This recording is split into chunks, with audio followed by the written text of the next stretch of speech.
आमदार सुधीर मुनगंटीवार यांच्या तत्परतेमुळे रोहनकर कुटुंबाला तातडीची 10 लाख रुपयांची मदत.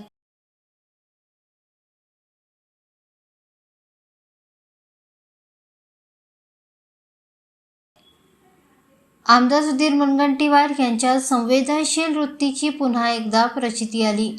मातृछत्र गमावलेल्या एका कुटुंबाला त्यांच्या तत्परतेमुळे तातडीने आर्थिक मदत मिळाली. या कृतीमुळे त्यांच्यातील एक आदर्श लोकप्रतिनिधी सर्वसामान्यांना पुन्हा एकदा अनुभवायला मिळाला. गोंडपिंपरी येथील वास्तू कार्यक्रमावरून परत येत असताना बामणीजवळ झालेल्या दुर्दैवी ट्रक अपघातात चंद्रपूरच्या छोटा बाजार येथील रहिवासी निलिमा देवराव रोहणकर यांचे निधन झाले. या दुःखद घटनेनंतर आमदार सुधीर मुनगंटीवार यांनी तात्काळ पुढाकार घेत रोहणकर कुटुंबाला आर्थिक आधार मिळवून दिला. प्रभाग क्रमांक 7 जटपुरा येथील नगरसेवक रवी लोणकर यांनी या घटनेची माहिती आमदार सुधीर मुनगंटीवार यांना दिली.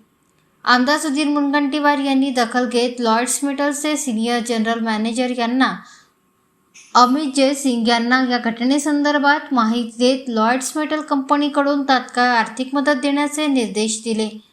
चंद्रपूर येथील शासकीय विश्रामगृहात मृतक महिलेचे पती देवराव रोहणकर, मुलगी निरूपा व नातेवाईकांची भेट घेऊन आमदार सुधीर मुनगंटीवार यांनी त्यांना धीर दिला. त्यांच्या पुढाकारातून लॉयड्स मेटलकडून तातडीने 10 लाख रुपयांचा धनादेश मंजूर करून तो सुपूर्द करण्यात आला.